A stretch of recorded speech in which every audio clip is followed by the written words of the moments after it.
so we're gonna try to do 2, maybe 1, maybe none. 500, so who knows?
But never going to be disappointed with a 500 squat.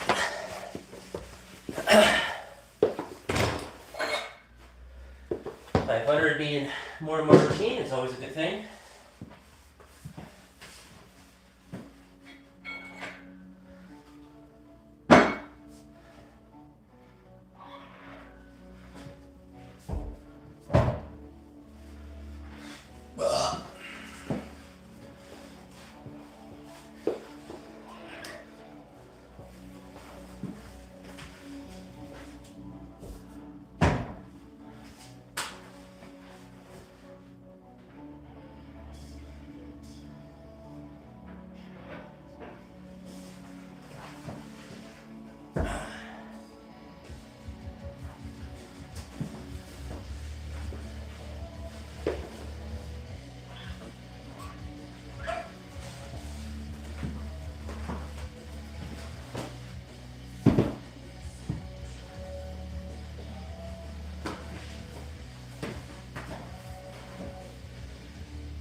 We'll do a conservative AMRAP with 405. Like to do at least 3. It feels good for more, I'll go for more.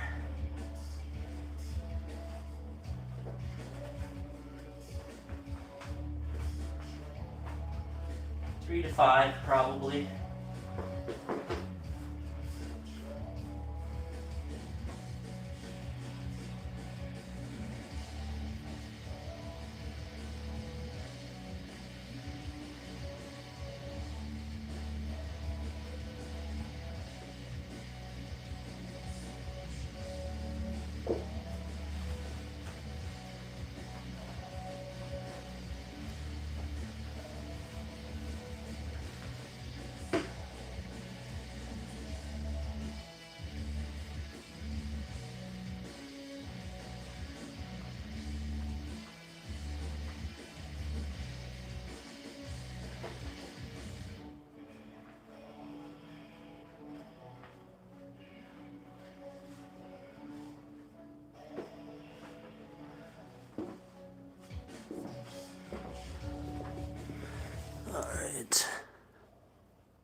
Uh-oh.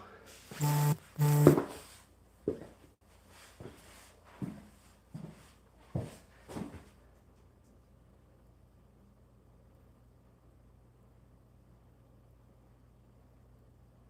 was weird.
I mean, he better hit some big numbers for it to be worth it, but I think his mental space, from how he describes, kind of like his last resort to get enough of a, I guess, social media following to make enough money to not have to get a real job. I think that is a unhealthy place to approach the situation.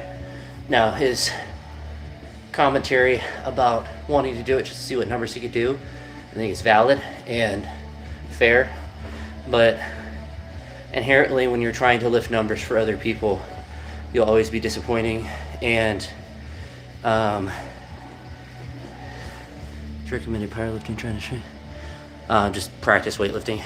That's all I did. I just started practicing more. There's not really a secret to it.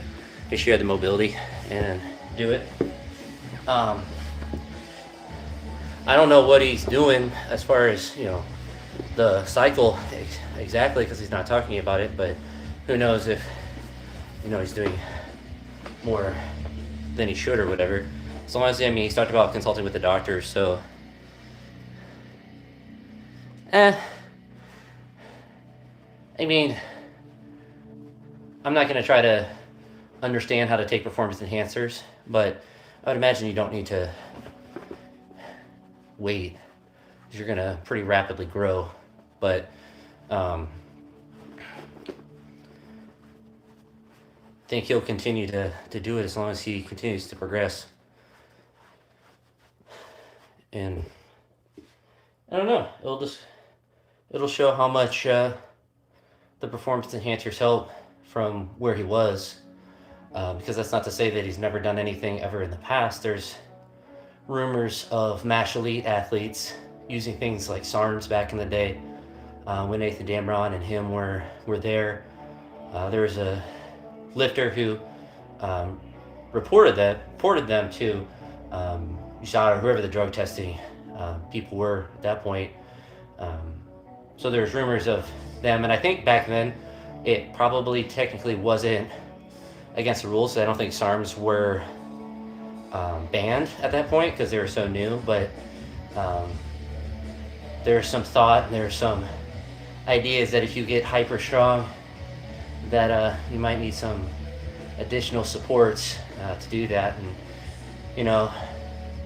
maybe it's not as hard as a Bulgarian or a Russian lifter might go, but I have many doubts about many lifters lifting very heavy weights, because even if you take, say, like my best clean is 176 kilos, there's people that at my body weight can clean and jerk 60 kilos more about, which there's standard deviations of eliteness in lifting, and when you're several deviations above even what would be like an elite number in any particular lift, it's I'd say it's not as believable as some people might think.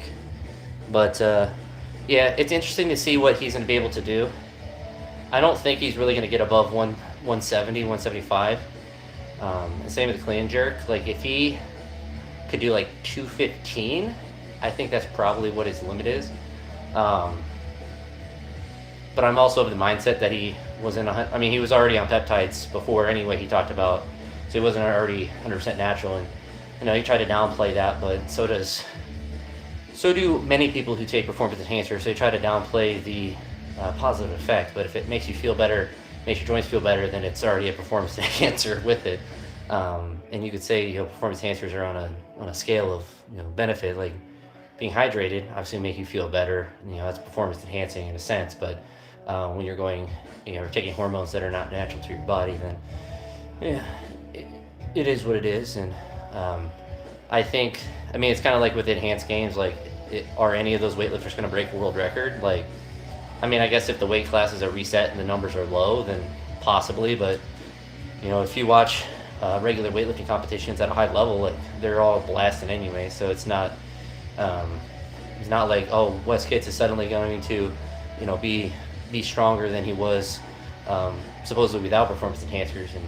And even before the Olympics, he got popped for a banned stimulant, got like a month ban, which is comical, which allowed him to still compete in the last Olympics. And there's a different set of rules that some people get to play by, and you can leverage things like your whereabouts violations um, to be able to effectively cycle on and off when one needs to. And I'm sure there's other methods and things that can be used as well um, to allow that process to be as smooth as possible. And I mean, it's not even well, maybe they do, maybe they don't. If I saw that, I forget his name, but the person that just did a 232 clean jerk, the 110, like if you saw that person lifting in any other country in any other context, you'd be like, oh, he's clearly on performance enhancing drugs. But there's this facade that because someone's American, that there must be, all above board, and um, I just don't give the benefit of the doubt when you see such. I mean, the for me, let me see what this says.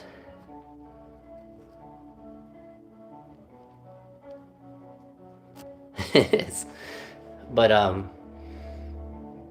I give the same benefit of the doubt to American lifters as I do of lifters of any other country. When you see very absurd numbers, I mean, it's like I forget his name, but the one power lifter guy is like 74 kilograms that just squatted like 340 something kilograms. It's like, you know what's happening. It's not just hard work and getting 2 scoops of whey. Like there's they're doing something a lot different, and that's not to say they don't have elite genetics or they're not doing things correctly from that any other person can do. But um, when you see people like I'm really genetically gifted, and I would say pretty abnormal as far as what I can deadlift with doing a 684, and I would think that if I was 100% dedicated to training the deadlift, that I could get over 700 pounds. I would say maybe my natural limit is 715, like something like that. And when you see someone doing like 800 plus at a lighter body weight with significantly less years of training, it's just like, what's happening, whether they want to admit it or not. It's impressive still, but it makes comparison, it's the thief of joy, because when you do a number, you're like, this is, if you squat 405 pounds, like that's such an elite number, but then you see someone snatch it and you're just like, what am I even doing? And there's levels to it, and people put their bodies through a lot of wear and tear from an organ standpoint to lift certain numbers, and to me it's not worth it. It's too expensive. It's not worth the health consequences, and that's why you see, there's not a lot of people that were elite when they were young lifters be able to lift when they're 50, 60 years old. They get bored of it or they burn themselves out. And I want to continue to push and get stronger while I still can, but at a certain point, it'll just be lifting for the joy of it and just maintaining whatever I can and just, doing whatever. But when you see the social media lifting, or just all the people that can lift everywhere because of social media, you just get a false sense of what's naturally possible. And some of that can be good. I mean, I'm sure 20 years ago people thought 500 pound in the squat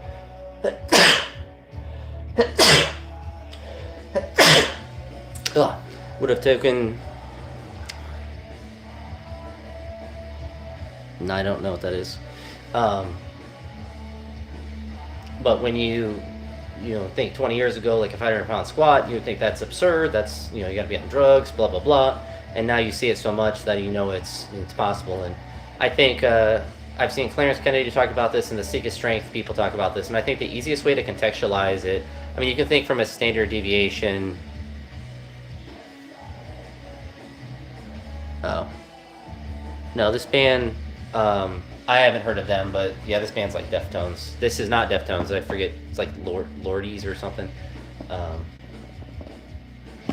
But when you can think about in terms, two ways I like to think about it is in terms of standard deviations. So if you take just a population of elite lifters and what is, say, an elite squat or a deadlift, George Troy, all right. Yeah, I'll go look him up at some point. But you can think in terms of standard deviations, when the percentage of people that should be 1, 2, 3, 4 standard, whatever standard, however many standard deviations above the norm they are, and you see multiple people that are there, it's like not everyone can be, 0.001% of the population. And that's kind of like when, you see someone that's extremely jacked and they have like 1% body, obviously that's a bit of an exaggeration, but they have a single digit body fat percentage and huge dell. It seems like, and they say that they're natural. I'm like, yeah, I'm sure you are currently because you took the syringe out. But um, the other way to contextualize it is whatever number someone does, if they're claiming to be natural. So, and say like the person who did the 232 clean jerk, I forget his name, but if you add 10, 15, 20% to that, is he going to do 260, 260? I think that was with Seeking Strength. He said 15%. On top of that, if you're not taking anything and suddenly you start blasting, is he going to do a 265 clean and jerk? And when you contextualize those numbers, people like Carlos Nassar, like people who have the delusion that he's not on everything under the planet, it's like, what's he going to snatch 200 kilograms at 90? It's like, probably not. Especially, I mean, like, not that his technique's bad. Obviously, he lifts really well, but like, it's probably not possible. Yeah. No, I'm sure. Like, their stuff, if they're doing reps and stuff, is good, and they have a way of thinking about lifting that I think is valid. But Owen was posting, I think people were asking questions, but like that 15%. So if you take someone's lift and add 15%, it's like Lasha Tallahassee. Like, if you add 15% to his 225 snatch, he supposedly did, without performance enhancers, even though he's already popped in the past for Sanatolol and stuff. Is he going to do like a 240 snatch? Like, no. Like, there's some things that are just not believable. And oh, cool, a gift. I don't know what that means. Thank you, Robbie.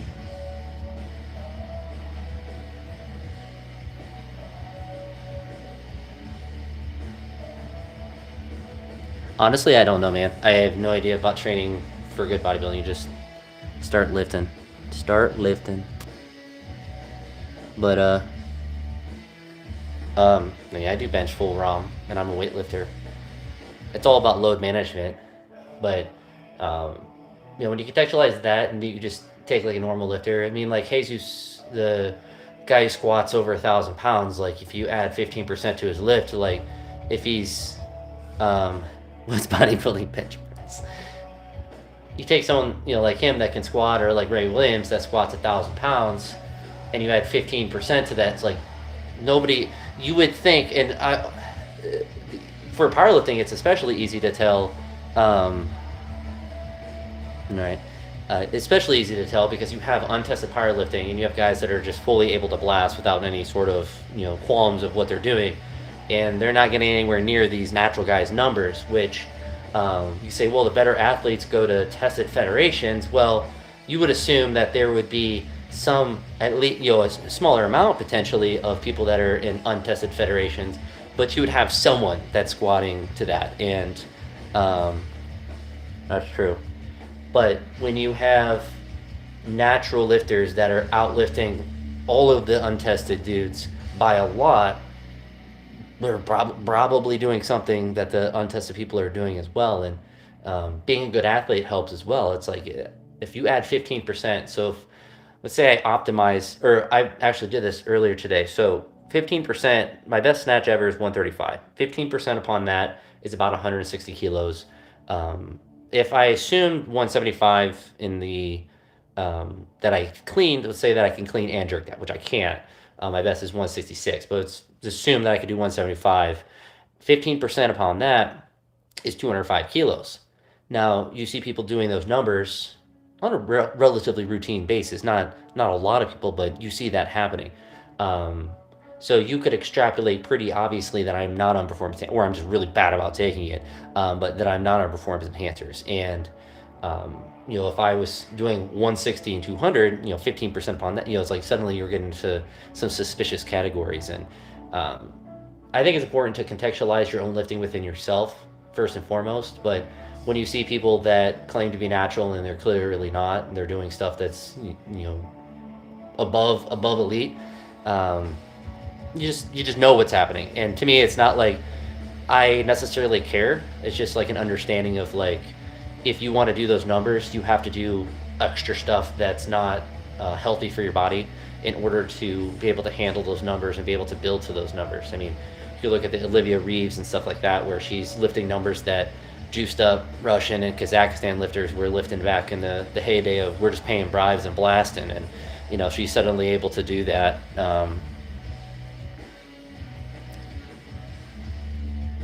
Yeah, I assume 1,300 is too much. I think no more subscription to Advil. Yeah. Well, and I think that's I don't.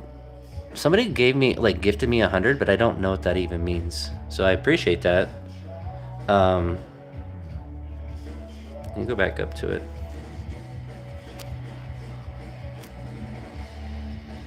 But good morning, Shiva. All right, we're gonna do some snatch pulls now. I've been sitting. Okay, that's what I thought. I think the normal range can be as low as 200. I've never. That's something I want to get done with my annual checkup next year. I had blood work done, but I didn't have testosterone check. I'm curious what mine is, but I'm not really. I don't have any sort of issues. I don't think related to it. I mean, I'm still getting stronger, so that's to me would be a big indicator if I was suddenly significantly weaker or wasn't holding on muscle and stuff like that, or having issues sleeping and whatnot. But I'm gonna. And it punched my belly, came right off.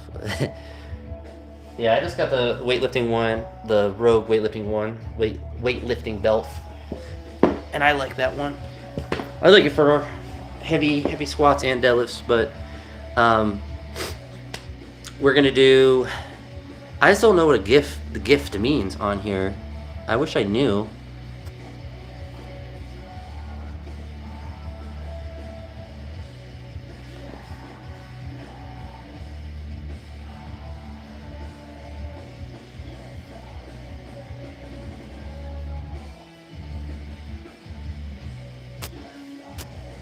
But I appreciate it. I don't know what it means. I just recently got to the first level of being monetized, so I guess I can get those, but I don't know what it actually means. But we're gonna do 120. So snatch pull / deadlift 120, 375. I'm saying kilos and switching pounds. So I'm lifting in pounds. I'm at the house. So 265 pounds, 375 pounds. 440, we'll see, and then we'll see. I don't know. I don't want to move it too slow, but I'm not going to do reps because I'm going to do snatch pulls, and then I'm going to do clean pull / clean deadlifts, and then some pressing. My thumb's getting better, which is nice. I fell backwards on a hang clean, and I'm pretty sure I hyperextended my thumb because I have issues with kind of re-racking in the jerk and holding the front rack of the jerk. And just some uncomfortable nature with that. I'm able to do snatches and stuff now pretty comfortably, but it's still that big flexion. So it's not bad right now. Obviously, I can still strength lift, so that's why I've been doing a lot of heavier squats lately, because that's just what I can do. But yesterday, I was able to try to power snatch 111 kilos and do a full snatch with it fine, and then was able to do. I kind of have to do a Nerdine off jerk. I don't really like having to do that. So that's kind of the last step I need to get back to, is being able to hold a normal, front rack on the jerk. But we'll get back to it.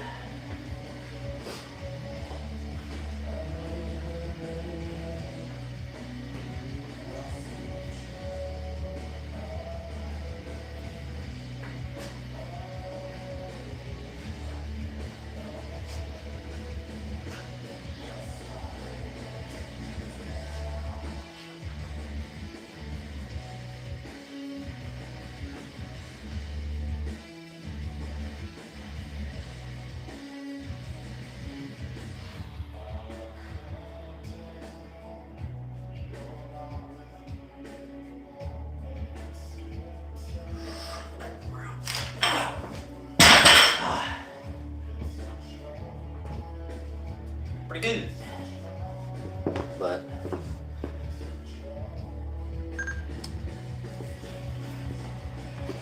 strangely, I can still front squat and do heavy cleans and stuff, but I've done a jerk out of the rack without pain. I'm just trying to be more cautious with it till it feels fully good before I go too crazy with lifts that make it feel uncomfortable.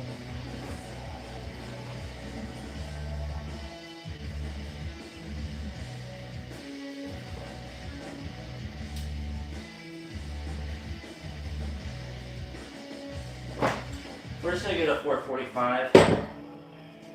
Big jumps.